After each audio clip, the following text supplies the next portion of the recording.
also will find in the Vedic literature a remedial measure for their material diseases.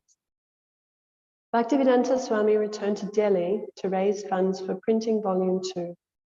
When he visited a prospective donor, he would show the man Volume 1 and the growing collection of reviews, explaining that he was asking a donation not to support himself, but to print this important literature.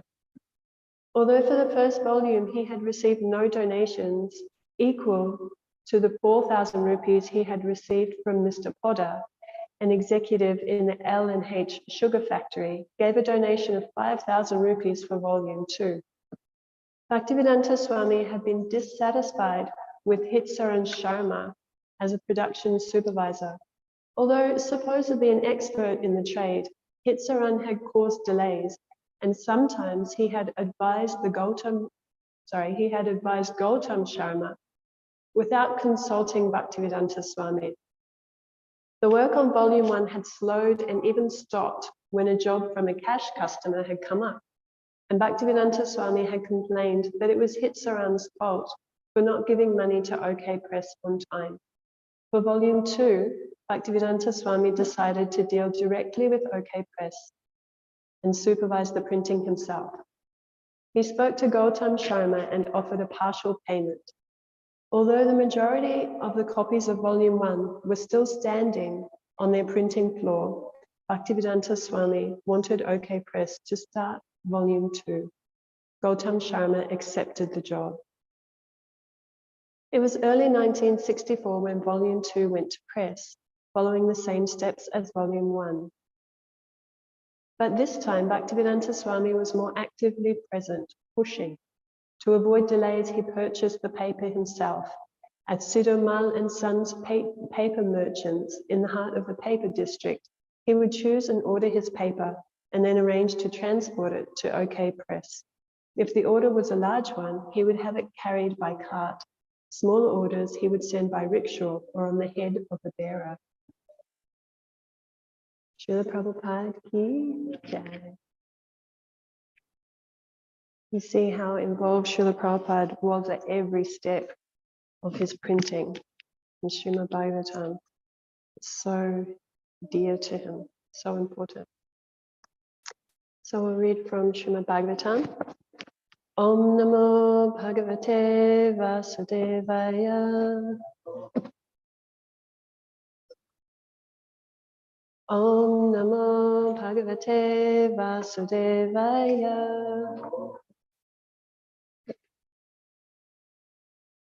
Om Namo Bhagavate Vasudevaya.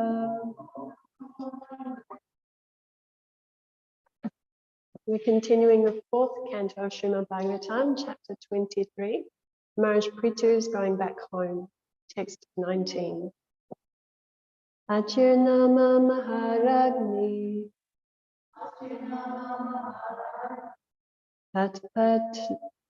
Tatpatnyan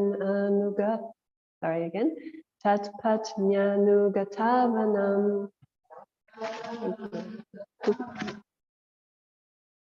Sukum Aryatad Arhacha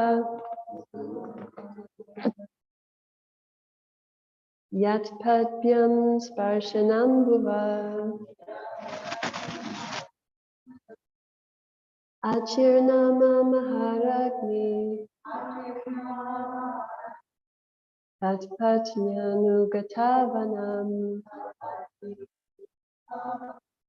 Sukumaryata Darhacha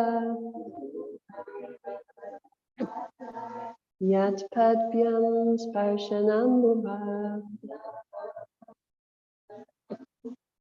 Achirnama Maharagni Tatpatnyanugatavanam Sukumaryata Darhacha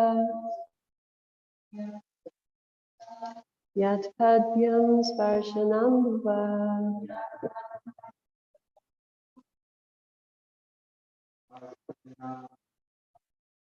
Achirnama Maharagni Tatpatnyanugatavanam Sukumarya tadarhacham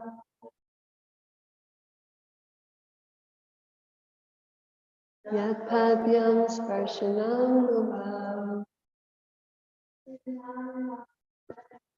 Achirnama maharagni Tatpatnyanugatavanam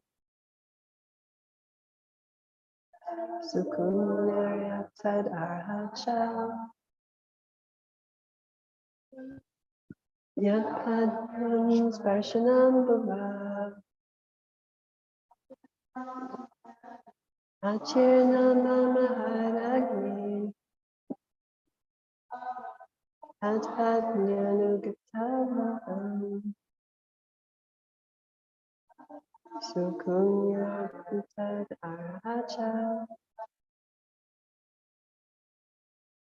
Yatpadyam sparshanam bhuva Achirnama maharagni Tatpatnyanugatavanam Sukunyatad Yatpadyam sparshanam bhuva Achirnama of the name Archie, Maharagni, the queen, Tatpatni, the wife of Maharaj Prithu, Anugata, who followed her husband, Vanam, in the forest, Sukumari, very delicate body, Atat Arha, who did not deserve, Cha, also, Yat Padbyam, by the touch of whose feet, Sparshanam, touching, Bhuvaha, on the earth. Translation in quote by Srila Prabhupada ki jai. Translation.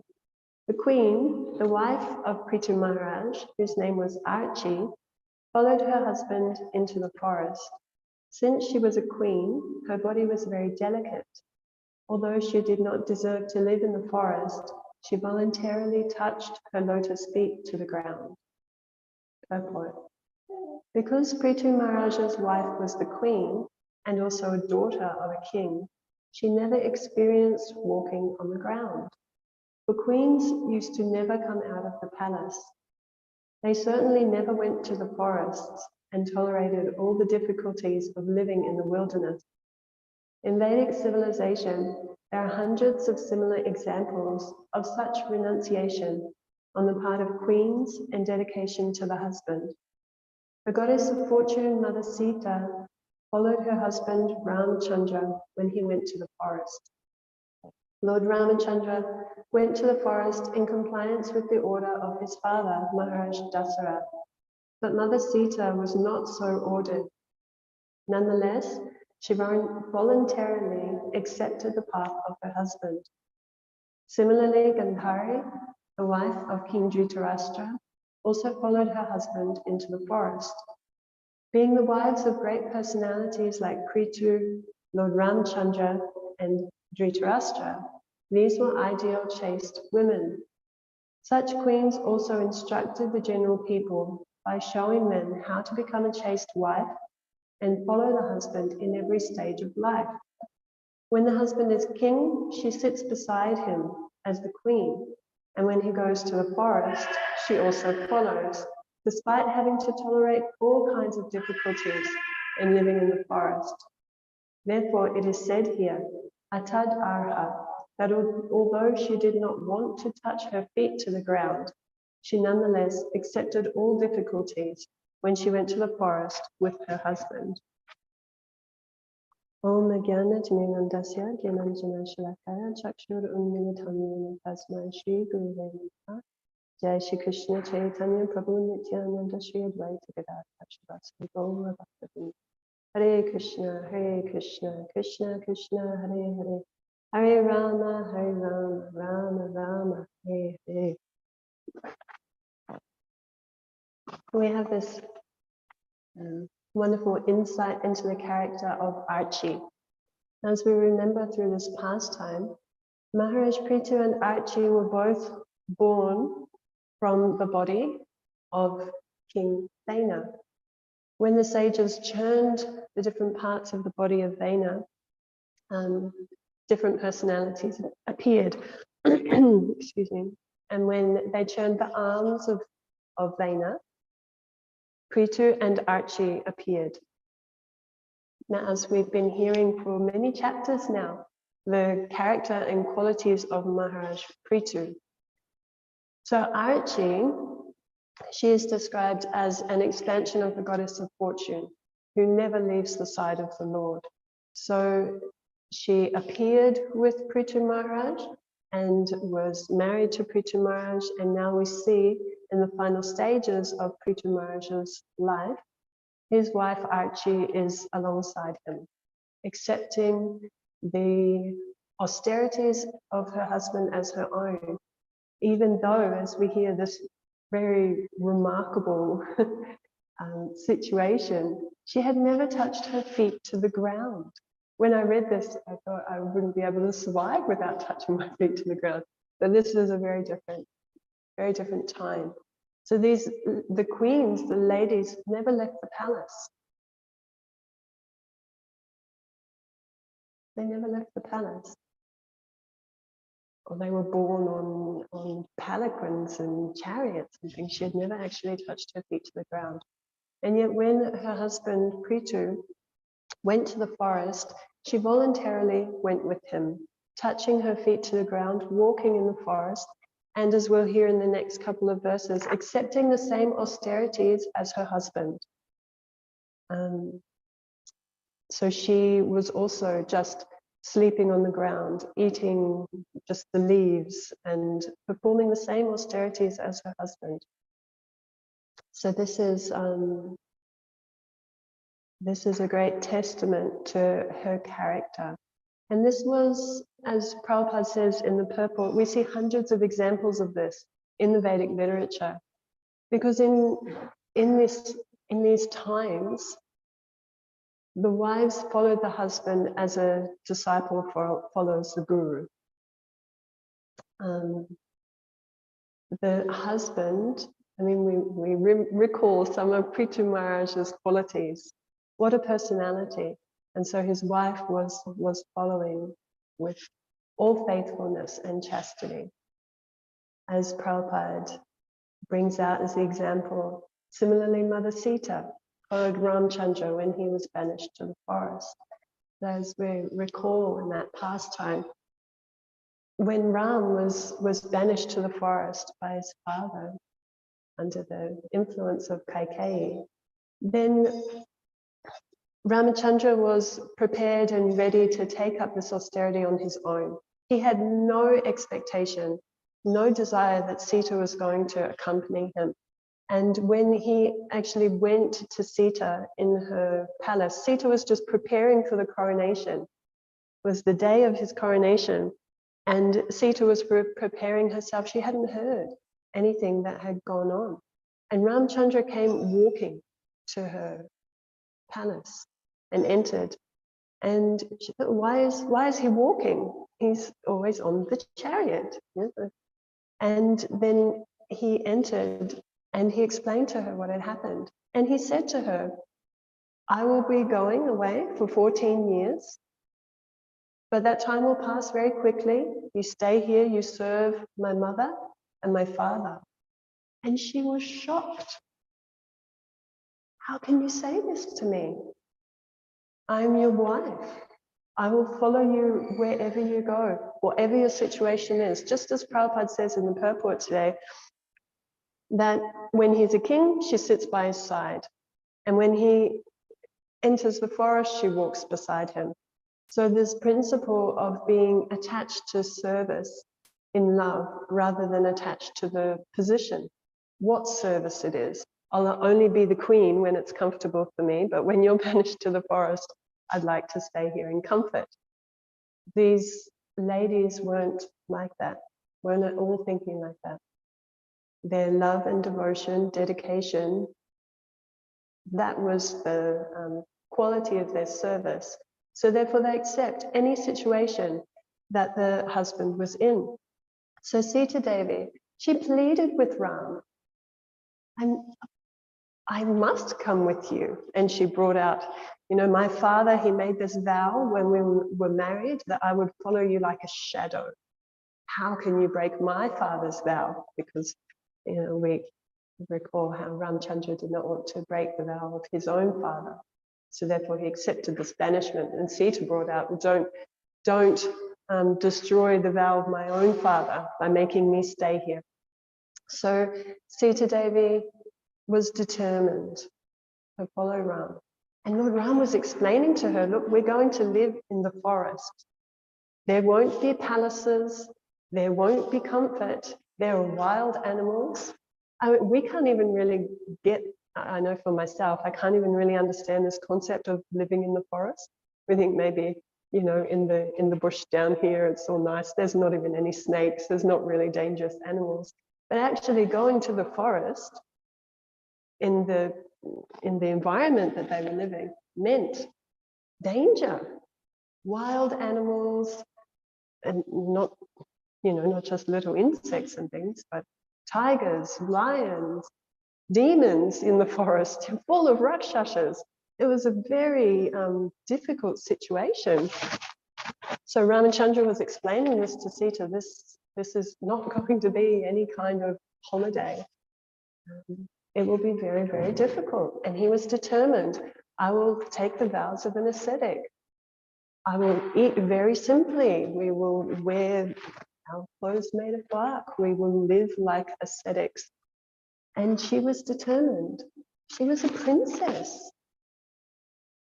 She was a princess. Had never, as we read, the feet had never touched the ground. She had never been in this situation. And yet she was determined. And so Lord Ramachandra, of course, accepted her, her love and devotion. So when we read these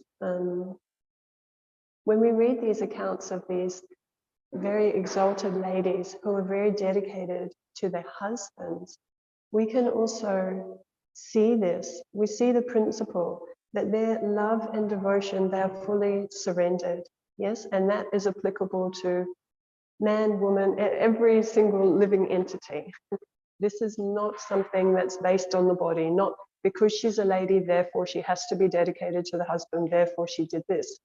No, this is something coming from the heart. This is love and devotion and the expression of that in their activities. So then Sita accompanied Ram in the forest and again took on austerities of her husband. There are so many. Srila Prabhupada also brings out Gandhari. Now Gandhari also was a princess. She was the daughter of King Subala. And she was promised, she was given in marriage to Dhritarashtra. And also Gandhari, she's celebrated as one of the most chaste women. Because when she heard she was going to be married to Dhritarashtra and that he was blind, she voluntarily blinded herself. And she kept her eyes always covered by the cloth. She developed very intense powers because of this austerity, actually. But the instance that Srila Prabhupada is referring to here, when Dhritarashtra went to the forest, so this was right at the end of Dhritarashtra's life, Vidura had been out on pilgrimage. So the whole battle of Kurukshetra was over. Yudhisthira Maharaj was installed as the rightful king. The Pandavas were in their kingdom. Dhritarashtra and Gandhari were living in the palace of Yudhisthira. And they were getting very old. We read in that section in the Bhagavatam, when Vidura came to see Dhritarashtra, because Vidura had been on pilgrimage for many, many years, traveling around as we're reading Vidura's talks with Maitreya. Yes, he heard from great saintly persons. He traveled to so many areas, and yet the most compassionate Vidura, he thought of his brother, and he realized this is the end of his life. I must try once more, because he had been kicked out of the palace by Duryodhana and Dhritarashtra not objecting. Anyway, Vidura was quite happy about that. He saw everything as Krishna's arrangement for him. When he was insulted by Duryodhana, and then he took his bow and he put it by the door, yes, to signify, I'm not going to fight for you. And he went on pilgrimage. So after many, many years of pilgrimage, the whole situation had settled down, and Dhritarashtra was getting very old. When Vidura came back to the palace, he was greeted by Yudhisthira. He spoke very lovingly and kindly to him, and Vidura was speaking with all the Pandavas. And then in the evening, he went to his brother, Dhritarashtra, and reminded him. He said, you're just like a dog. You're like a dog here living in the palace, eating the remnants of food given by Bhima. Yes, Bhima has killed all your children, and you are here just living off of him. And it's described that Vidura said to Dhritarashtra that, you know, your teeth are falling out, you've always been blind, now you can't hear very well, like your body is just falling apart. You're spending the last days of your life just here living like a dog. Out of love, Vidura, out of so much love for his brother, he wanted to help him at this final stage of his life. Dhritarashtra, as described there, Dhritarashtra woke up. Dhritarashtra began to see some sense. After so many years, so many instructions by Vidura, finally at the end of his life, he became determined to throw off those attachments. And well, how did Vidura say it to him? He said that one who is wise will leave, you know, without telling anyone. I wish I could remember the verse properly. He will leave in the night, and no one will even know. Don't say goodbye. Yes? So Vidura and Dhritarashtra, they left in the night. Gandhari, she was there next to Dhritarashtra while Vidura was giving him these instructions. And she could see the determination of her husband. She did not ask to go. She just went. She just followed. So they went into the forest, and there Dhritarashtra began to practice yoga, and he attained liberation. Vidura describes there in that pastime that Vidura was astonished to see his advancement in yoga, but he was also feeling I was unable to turn him into a pure devotee. Yeah? And Prabhupada describes there that because of the offences towards the Vaishnavas from Dhritarashtra, he was unable to then attain pure devotion and go back to Godhead, but he did attain liberation. So Gandhari, she followed along with Dhritarashtra into the forest. Again, in her old age, she was a princess. She had been accustomed to all kinds of comfort, and yet as a chaste wife, she followed her husband. And when his body was burning, she also entered that fire. So we see there her determination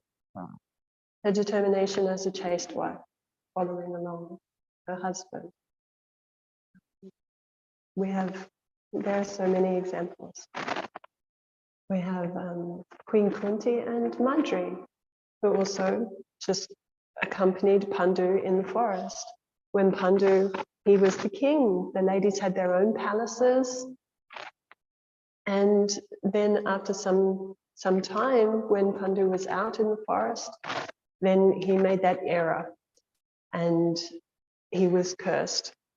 So they were out in the forest that day, his wives were with him out in the forest, and then they just never went back to their palace. They just stayed in the forest. Pandu took up that determination right then and there. I'm going to remain in the forest, I'm going to practice the severest austerities, And both of his wives stayed to accompany him, agreed to accompany him. And they lived very simply, eating fruits and roots, just drinking water, and they were princesses. Yes? So these austerities were taken on out of love and devotion. It's not something that can ever be forced. It's not something that's there, as I mentioned, just because they're a woman, therefore they must do like this. This is dedication. This is love and devotion. And we have a very wonderful example of this, again in the Bhagavatam, with Kardama Muni and Devahuti. And in that section, Srila Prabhupada speaks about the relationship between Kardama Muni and Devahuti as being also the relationship between the spiritual master and the disciple. So again, these sections, when we come across them in the Bhagavatam, we're not just speaking for the Matajis, or, we're not just speaking about women and women's dharma, because ultimately we're not these material bodies. We play these roles, we have roles to play, and definitely they're there and they're important. And yet, what is our identity? We are Das, Dasa, and Das. Yes, we're simply the servant of the servant of the servant. We're not bound by these material bodies, and we are not the designations of these material bodies. So the relationship between the spiritual master and the disciple, between Kardama Muni and Devahuti as an example, this gives us really great insight into this relationship and how it works, what's required from both sides. And Prabhupada describes in this section, in the third canto, that it is a reciprocal relationship of love and service, as we all know. But this is also very important. It's a very important principle to grasp, and also very important when we're explaining these pastimes, and perhaps when people come across these pastimes for the first time, can be a little confusing if you come from a Western background. So, yes.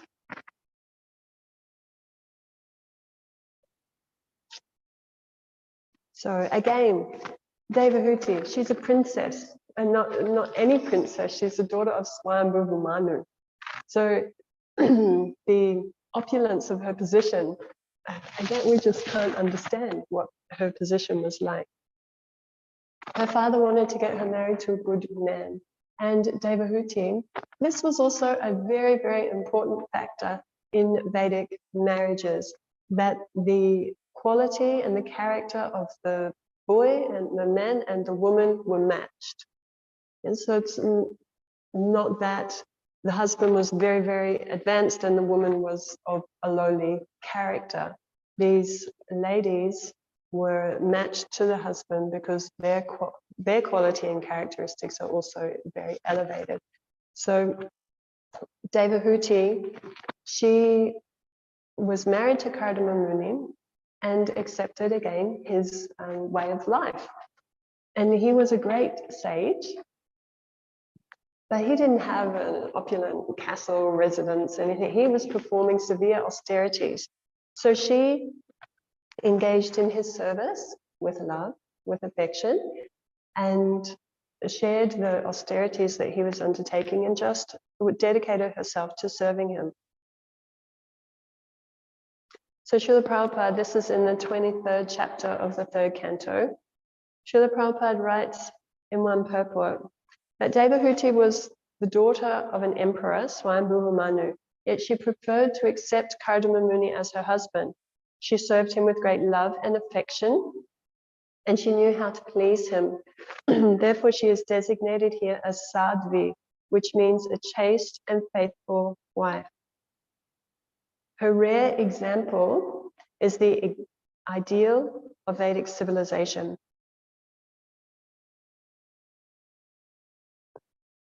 So Srila Prabhupada writes that the wife is dependent on the husband, and if the husband is a Vaishnava, then naturally she shares in the devotional service of the husband because she renders him service. This reciprocation of service and love between husband and wife is the ideal of householder life. Now, in the second verse of this chapter, chapter 23,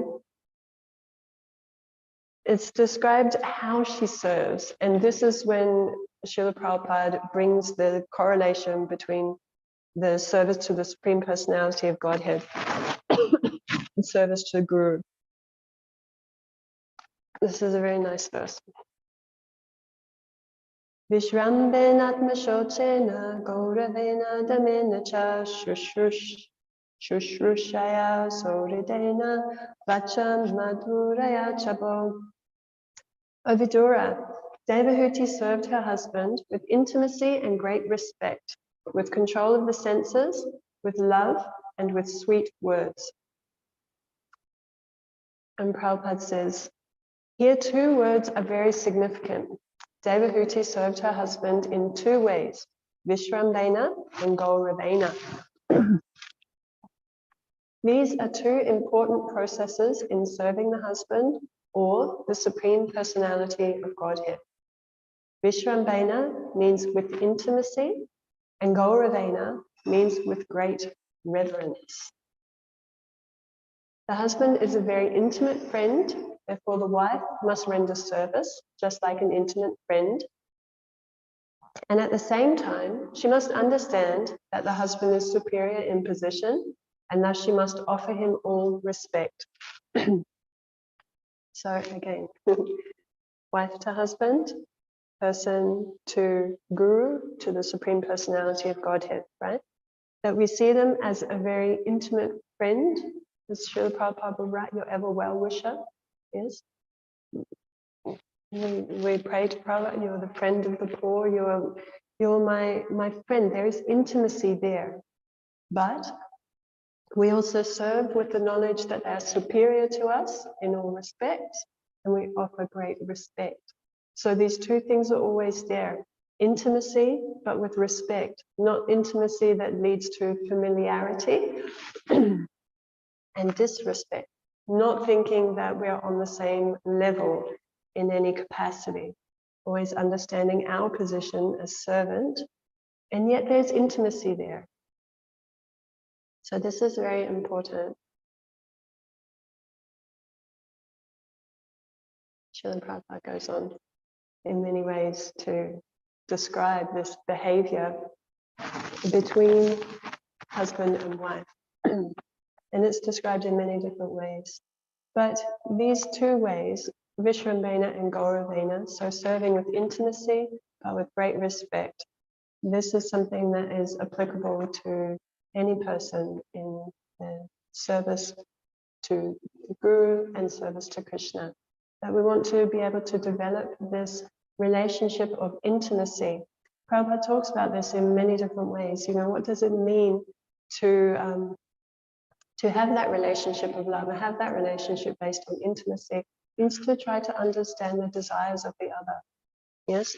So when we're serving Guru, how can we understand what is his desire? Just as we take the example of Srila Prabhupada, as we're reading in the Lilamrita, so much effort and energy he's putting into translating Srimad Bhagavatam. Why? Why is he doing this? This is his love. This is his service and his devotion to his spiritual master, who gave him that instruction. Print books, yes? Explain this in the English language. So that's what's driving all service, is this intimacy, trying to understand the desire and assisting. We merely want to become, in some way, a little assistant to our spiritual master's desire, to the desire of the Supreme Personality of Godhead. And when we're in an intimate relationship with a devotee of the Lord, then we want to also assist the devotee in that way. Not seeing that simply my spouse or my senior in whatever ashram we're in, not just seeing them in any way, in a material way, that, oh yes, this is just my husband, this is just the ashram leader, whoever they may be. But actually this person is senior to me in their service and their love for the Supreme Personality of Godhead, so let me serve them. And when we take that humble position of serving the Vaishnava, then Krishna becomes pleased. Yes.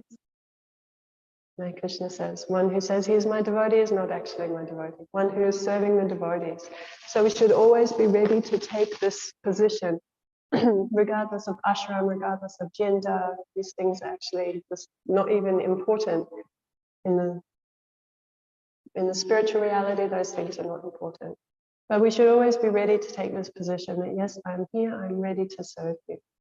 As you're a Vaishnava, I'm ready to serve you. So in whatever capacity we can, in these two ways. We always remember something. If we remember one thing about class today, let's remember these two words, Vishramvena and Gauravena, with great intimacy and with great respect.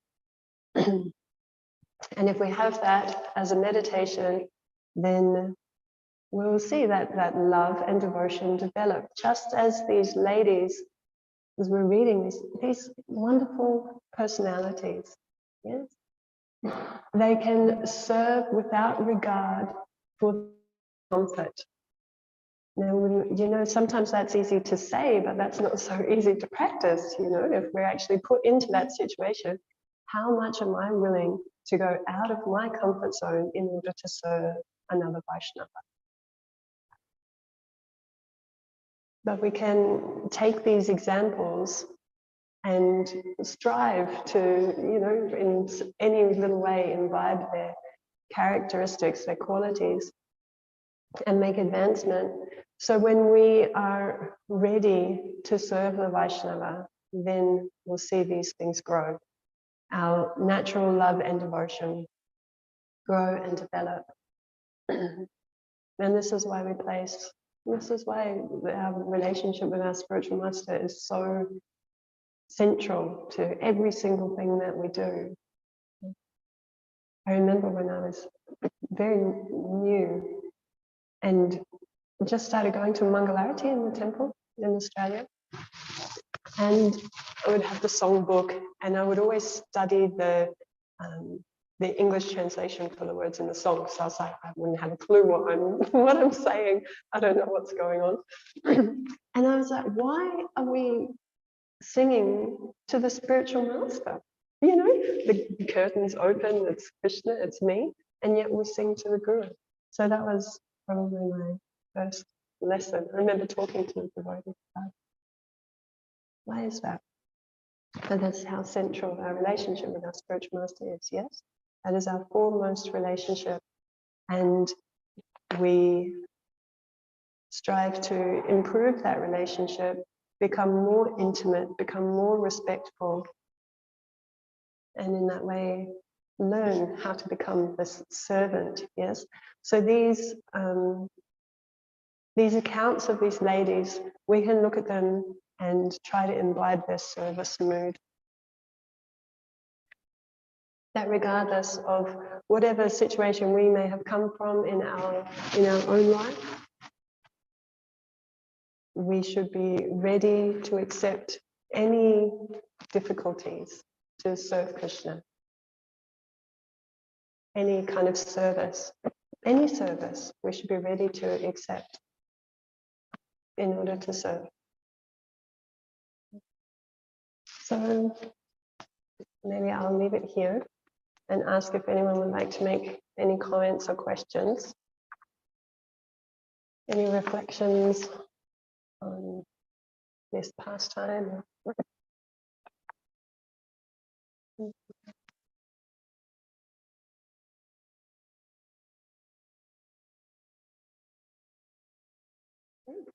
Grantar Srimad Bhagavatam ki jai, Srila Prabhupada ki jai. Take all things.